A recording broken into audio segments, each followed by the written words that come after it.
कि लॉरेंस बिश्नोई वकील है, लॉरेंस बिश्नोई जज है, लॉरेंस बिश्नोई पुलिस अधिकारी है। लॉरेंस बिश्नोई पे क्राइम के झूठे आरोप लगाए। उसके अंतर का मन का भाव एक युवा है, एक पुरुष है, एक भाई है, एक चाचा है, एक ताऊ है, एक मामा है, एक भांजा है। इन सब रिश्तों से बंधा हुआ लॉरेंस बिश्नोई। या जंगल में मार के डाला गया, या वहां जिंदा डाली गई, जानवरों से खाने का एक बहाना था, या उसे पहले मार दिया गया। तेजाब डालने वाला उसके चेहरे पे कौन था, उसके इंटरनल पार्ट्स को छत विछत करने वाला कौन था, इसके पीछे क्या थी खुंदक। मर तो थोड़े से ही गई, लेकिन उसके महिला के पूरे छत विछत करने का अर्थ क्या था। क्या कोई ब्रेकअप मामला था। जब भी समाज में ऐसी विरूपता आती है तो निश्चित तौर पर लॉरेंस बिश्नोई हो या कोई भी व्यक्ति हो, चाहे न्यायाधीश हो, चाहे चीफ जस्टिस ऑफ इंडिया हो, चाहे प्राइम मिनिस्टर हो, चाहे गृह मंत्री हो, चाहे पत्रकार हो, चाहे व्यापारी हो, चाहे क्राइम से जुड़ा कोई भी किसी तरह के व्यक्ति हो सकते हैं, लेकिन सबको सामने आके अपनी बात कहने का मन करता है। कि लॉरेंस बिश्नोई जज बनना चाह रहे हैं, फैसला करना चाह रहे हैं। न्यायपालिका पर भी उन्हें भरोसा है, हरियाणा सरकार पर भी भरोसा है,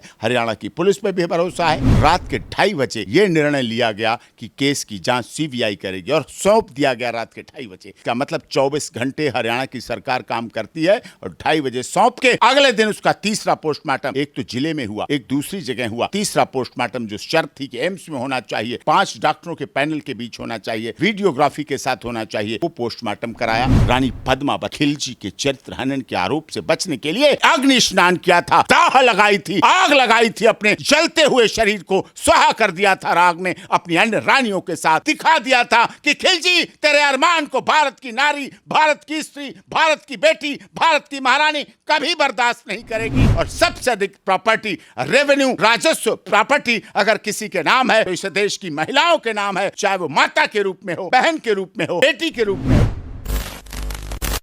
लॉरेंस बिश्नोई एक बहुत बड़ा नाम है, विवादों से वो घिरे रहते हैं। जब हरियाणा में मनीषा का केस सामने आया, उन्होंने बोला कि अगर पुलिस और प्रशासन, सरकार कुछ नहीं कर सकती है, आरोपियों को सजा नहीं दे सकती है, तो मैं आगे आऊंगा और उन आरोपियों को सजा दिलवाऊंगा। ये केस मैं संभालूंगा। उस पर आप क्या सोचते हैं? देखिए, ऐसा नहीं है कि लॉरेंस बिश्नोई वकील है, लॉरेंस बिश्नोई जज है, लॉरेंस बिश्नोई पुलिस अधिकारी है। लॉरेंस बिश्नोई पे क्राइम के झूठे आरोप लगाए, वो सामाजिक रूप से, राजनीतिक रूप से दोषी बनाया गया, जबकि उसके अंतर का मन का भाव एक युवा है, एक पुरुष है, एक भाई है, एक चाचा है, एक ताऊ है, एक मामा है, एक भांजा है। इन सब रिश्तों से बंधा हुआ लॉरेंस बिश्नोई। ये माँ है उनकी, ऐसा नहीं, लेकिन एक भाव है। जब भी दुखद क्षण आता है, जब भी समाज में कोई ऐसी अनियमितता आती है, जब भी समाज में कोई ऐसी विसंगति आती है, जब भी समाज में ऐसी विरूपता आती है, तो निश्चित तौर पर लॉरेंस बिश्नोई हो या कोई भी व्यक्ति हो, चाहे न्यायाधीश हो, चाहे चीफ जस्टिस ऑफ इंडिया हो, चाहे प्राइम मिनिस्टर हो, चाहे गृह मंत्री हो, चाहे पत्रकार हो, चाहे व्यापारी हो, चाहे क्राइम से जुड़ा कोई भी किसी तरह के व्यक्ति हो सकते हैं, लेकिन सबको सामने आके अपनी बात कहने का मन करता है कि ऐसा नहीं होना चाहिए। ये उसका दुखी मन है, ये उसकी समाज के प्रति चिंता है, ये समाज के प्रति संवेदना है, उसकी बहन बेटियों के प्रति आदर है। रक्षाबंधन पे उसको भी राखी बांधी गई, आपने देखा, अभी फोन भी आ रहा था। कितने हमारे क्लाइंट जाते हैं, राखी बांधते हैं, बहुत सम्मानजनक है, करते हैं। हम लोग उनके लिए काम करते हैं, हम लोग उनके लिए वकालत करते हैं, ऐसा नहीं है, लेकिन ये भावना है। लेकिन ऐसा भी नहीं है कि लॉरेंस बिश्नोई जज बनना चाह रहे हैं, फैसला करना चाह रहे हैं। न्यायपालिका पर भी उन्हें भरोसा है, हरियाणा सरकार पर भी भरोसा है, हरियाणा की पुलिस पर भी भरोसा है, सीबीआई पर भी भरोसा है, सीएफएसएल पर भी भरोसा है। और जो भी आगे मनीषा के केस में होगा, मेरा इसमें भी यही कहना है, दोषी बचना नहीं चाहिए, निर्दोष दंडित नहीं होना। ऐसे आरोपियों को क्या सजा देनी चाहिए? देखिए, सजा डिसाइड करना जज का काम है। हम उस पर यही कह सकते हैं, ऐसे मामलों में कठोर से कठोर सजा मिले, कठोर से कठोर दंड मिले, ये आवश्यक हो जाए। मनीषा का केस जो कि काफी दर्दनाक है, और जिस अवस्था में उनकी बॉडी मिली, पीड़िता का परिवार, खासतौर पे उनके पिताजी, 3 बार बॉडी का पोस्टमार्टम करा गया, लेकिन पुलिस ने ये कह के टाल दिया कि वो एक सुसाइड है। उन्होंने कीश नाटक नाम का पॉइजन लिया, लेकिन उनके पिताजी बार बार यही कह रहे हैं कि मेरी बेटी सुसाइड नहीं कर सकती है। आपको लग रहा है कहीं कहीं मामला जो है दबाया जा रहा है? अगर बहन बेटी का मामला दबाया जा रहा होता, पूरी तरह से सत्य नहीं है। अगर दबाया जा रहा तो गलत है, लेकिन ऐसा लगता नहीं है। मुख्यमंत्री हरियाणा जो डबल इंजन की सरकार के एक मजबूत पहिया हैं, और उन्होंने ये दिखा दिया कि वो 24 घंटे काम करते हैं। रात के 2:30 बजे ये निर्णय लिया गया कि केस की जांच सीबीआई करेगी और सौंप दिया गया रात के 2:30 बजे। इसका मतलब 24 घंटे हरियाणा की सरकार काम करती है और 2:30 बजे सौंप के अगले दिन उसका तीसरा पोस्टमार्टम एक तो जिले में हुआ, एक दूसरी जगह हुआ, तीसरा पोस्टमार्टम जो शर्त थी कि एम्स में होना चाहिए, 5 डॉक्टरों के पैनल के बीच होना चाहिए, वीडियोग्राफी के साथ होना चाहिए, वो पोस्टमार्टम कराया और जांच कर रहे हैं। अब इसमें भी कई एंगल हैं कि कीटनाशक पिया तो किसने पिलाया कि पिया, कैसा था, पानी मिला के पिया, वैसा मिला, विस्रा रिपोर्ट में आएगा।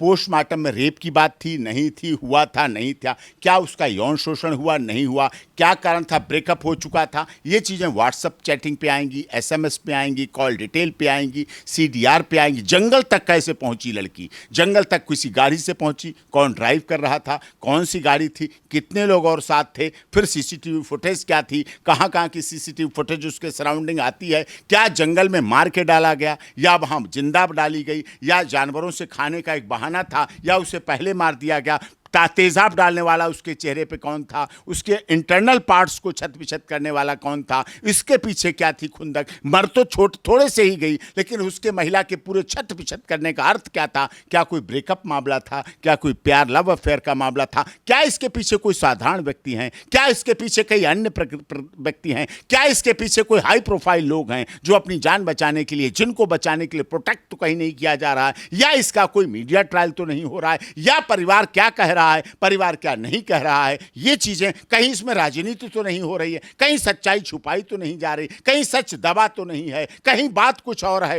ये सारी ओवरऑल है। लेकिन इस देश की एक पढ़ी लिखी होनहार बेटी तो नहीं रही, बेटी की तो मौत हुई, किसी परिवार ने एक बेटी को तो खोया है, इस देश ने एक बेटी को तो खोया है। बेटी जब जब मारी जाएगी, बेटी जब जब सताई जाएगी, बेटी जब जब रुलाई जाएगी तो इस देश का अस्तित्व मिटता है, इस देश की सनातन धर्म रीति नीति पद्धति मिटती है। क्योंकि हमारे शिव भगवान ने भी अर्धनारीश्वर रूप धरकर ये दुनिया को दिखा दिया कि यहाँ स्त्री और पुरुष दोनों बराबर के भागीदारी हैं, बराबर के पार्टनर हैं, बराबर के हिस्सेदार हैं, बराबर के जिम्मेदार हैं, बराबर के विकास के हिस्सेदार हैं, बराबर देश के लिए काम कर रहे हैं। शिवजी ने अर्धनारीश्वर को रूप रखने का मतलब यही था, नहीं तो कोई ऐसी संकल्पना नहीं है, बायोलॉजिकल रूप ऐसा नहीं है, लेकिन उन्होंने पहले करके दिखा दिया। और आज की जो ताकत दी जा रही, इससे ज्यादा ताकतवर थी पहले की महिलाएं।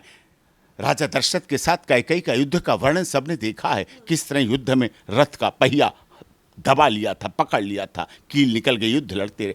किस तरह से रानी पद्मावत ने खिलजी के चरित्र हनन के आरोप से बचने के लिए अग्नि स्नान किया था, दाह लगाई थी, आग लगाई थी, अपने जलते हुए शरीर को स्वाहा कर दिया था राग में, अपनी अन्य रानियों के साथ दिखा दिया था कि खिलजी तेरे अरमान को भारत की नारी, भारत की स्त्री, भारत की बेटी, भारत की महारानी कभी बर्दाश्त नहीं करेगी। और देख, जब तक तो खिलजी हमारे महल के दरवाजे तक पहुंचेगा तब तक पद्मावत रानी राख बन चुकी होगी। और राख को उसने नमन किया, राख को बंधन किया, राख को अभिनंदन किया। और इस देश की महिलाओं का वो बंधन था, इस देश की चरित्रवान महिलाओं का तप था, उनकी तपस्या थी। तो सीता, सावित्री, गार्गिया, पाला, अनुसुईया, रजिया सुल्ताना, पद्मावत, हाड़ा रानी, झांसी की रानी लक्ष्मीबाई हमने नहीं देखी, लेकिन हमने आज भी इस देश में ऐसी महिलाएं हैं जिनके सतीत्व की वजह से, पवित्रता की वजह से, पतित्व की वजह से, त्याग की वजह से, तपस्या की वजह से आज भी हमारे देश की महिलाओं का उच्च स्थान है,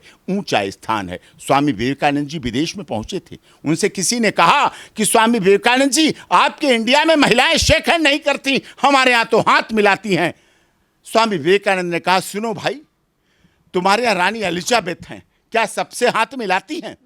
उन्होंने कहा, नहीं, वो तो रानी है, महारानी है। तो उसने कहा, चुप, बैठ जा, हमारे देश की, भारत की हर महिला रानी है, हर बेटी महारानी है, हर बेटी रानी है, महिला है, इसलिए वो किसी से शेक हैंड, हाथ नहीं मिलाती। ये हमारे देश की गरिमा है, ये हमारे देश का महत्व है, हमारे देश की विशालता है, हमारे देश की सहृदता है, हमारे देश की समरसता है, हमारे देश की एकरूपता है। और इसीलिए इस देश में आधी आबादी में महान महिलाएं हैं। और सबसे अधिक प्रॉपर्टी, रेवेन्यू, राजस्व, प्रॉपर्टी अगर किसी के नाम है तो इस देश की महिलाओं के नाम है, चाहे वो माता के रूप में हो, बहन के रूप में हो, बेटी के रूप में हो, पत्नी के रूप में हो, चाची के रूप में हो, ताई के रूप में हो। ये हमारी सहृदता है, ये हमारी सहजता है। और हमारे देश की महिलाओं का ही तप है। जो यमराज से कोई नहीं लड़ पाता, यमराज के आगे सब हार जाते हैं, लेकिन यमराज से अगर जीतती है तो इस देश की पवित्रता, पवित्रता पतिव्रता महिला जीतती है और करवा चौथ के दिन अपने पति की जब उम्र मांगती है तो यमराज भी पीछे हटकर भाग जाता है दौड़ के कि ये तो पत्नी इस पति की करवा चौथ का व्रत रखती है, अब इसे मुझे ले जाने में भी परेशानी होती है। हार जाता है, थक जाता है। विपरीत परिस्थितियों में भी हमारे देश की महिलाएं अपने घरों को चलाने का काम करती हैं, नौकरी करके परिवार को चलाने का काम करती हैं, परिवार की विकट स्थिति को भी संभालने का काम हमारे देश की महिलाएं अपने तप बल से अपने कर्म बल से करती हैं इस देश में। मेरा सवाल ये है कि दहेज प्रथा जो है, समाज को आप कैसे जागरूक करेंगे दहेज प्रथा के लिए?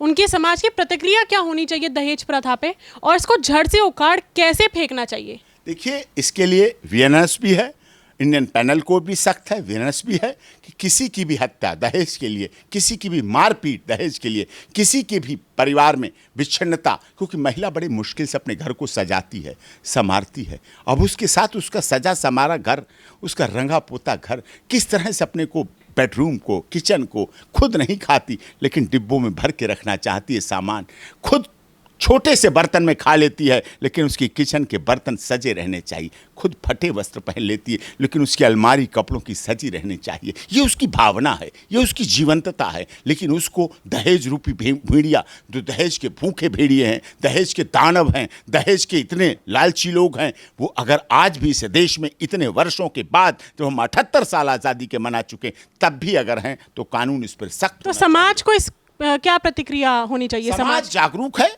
समाज जागरूक है, इसमें परिवार को पहले से भी थोड़ा सा एहसास हो तो उस पर कार्रवाई करनी चाहिए, जागरूक होना चाहिए। हर घर में पुलिस नहीं हो सकती, लेकिन जहां किसी की बहन बेटी है वहां कोई ना कोई तो पुरुष है। आज देश की आप बड़ी पत्रकार हैं, चैनल चलाती हैं, आपका पूरा स्टाफ है, आपका पूरा स्टूडियो है, कितनी वहाँ बेटियाँ काम कर रही हैं, कितनी वहाँ बहनें काम कर रही हैं, कोरियोग्राफर हैं, स्टूडियो में हैं, मिक्सिंग करती हैं, सब ग्राउंड जीरो पर रिपोर्टिंग करती हैं, सब कुछ कर रहे हैं। तो आप बेशक अपने माँ बाप से अलग हैं, लेकिन जहाँ कहीं जा रही हैं वहाँ कोई ना कोई तो पुरुष है।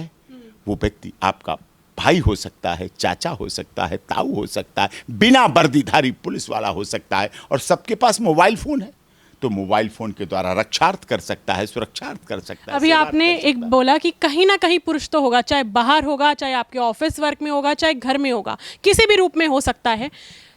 सवाल मेरा ये है कि हम जितनी बार भी ग्राउंड जीरो पे रिपोर्टिंग करने जाते हैं और जब सवाल उठाते हैं, चाहे वो दिल्ली की महिला हो, चाहे कहीं से बिहार की हो और दिल्ली घूमने आई हो, और जब उनसे पूछते हैं कि क्या आपको दिल्ली सेफ लगती है, तो साफ स्पष्ट शब्दों में आता है कि नहीं, हमको दिल्ली सेफ नहीं लगती है। नहीं, ऐसा नहीं है, ऐसा नहीं कहते, कुछ अपवाद ज़रूर होंगे। आई एग्री, दिल्ली देश की राजधानी है, बड़ा प्रदेश है, रेखा गुप्ता जी भी कार्य कर रही हैं, केजरीवाल जी ने भी अपनी तरफ से सुरक्षा के लिए कार्य किए, जो भी किए। गृह मंत्री जी अमित शाह हमारे जागरूक हैं, जीवंत है, सुप्रीम कोर्ट भी उस पर नज़र रखती है, और दिल्ली हाई कोर्ट भी एक्टिव रहता है। दिल्ली पुलिस के समय समय पर कमिश्नर बदले जाते हैं। अभी सतीश गोलचा जी कमिश्नर हैं, हमारे नए कमिश्नर बने, बहुत ग्राउंड जीरो से आए, बड़े हमारे परिचित हैं, बहुत अच्छे मित्र हैं, जानकार हैं, बहुत डीसीपी से, एडिशनल डीसीपी से ऊपर तक कमिश्नर तक पहुंचे हैं, सब कुछ जानते हैं, कहाँ अपराधी है, कहाँ प्रोफेशनल अपराधी हैं, कहाँ हैबिचुअल क्रिमिनल हैं, कौन से परिवार हैं, कहाँ महिलाओं की सुरक्षा, कहाँ बुजुर्गों की सुरक्षा, कहाँ बच्चों की सुरक्षा, कहाँ ड्रग्स का चल रहा है, कहाँ ड्रग्स हाउसेज चल रहे हैं, कहाँ करप्शन चल रहा है, कहाँ पुलिस में करप्शन है, कहाँ लोगों में किस तरह की बात है, सब कुछ उन्हें जानकारी है। और निश्चित तौर पर आगे ऐसी घटनाओं पर लगाम लगे, दिल्ली एनसीआर में भी घटनाओं पर लगा, और मैं तो कहता हूँ पूरे देश में इस तरह की ऐसी घटनाएं नहीं होनी चाहिए, चाहे गुवाहाटी हो, चाहे चौपाटी हो, चाहे कन्याकुमारी हो, चाहे कश्मीर हो, पूरा देश में महिलाएं, बच्चे, वृद्ध, सुरक्षा इनकी सबसे बड़ी जिम्मेदारी है और सुरक्षित रहने चाहिए।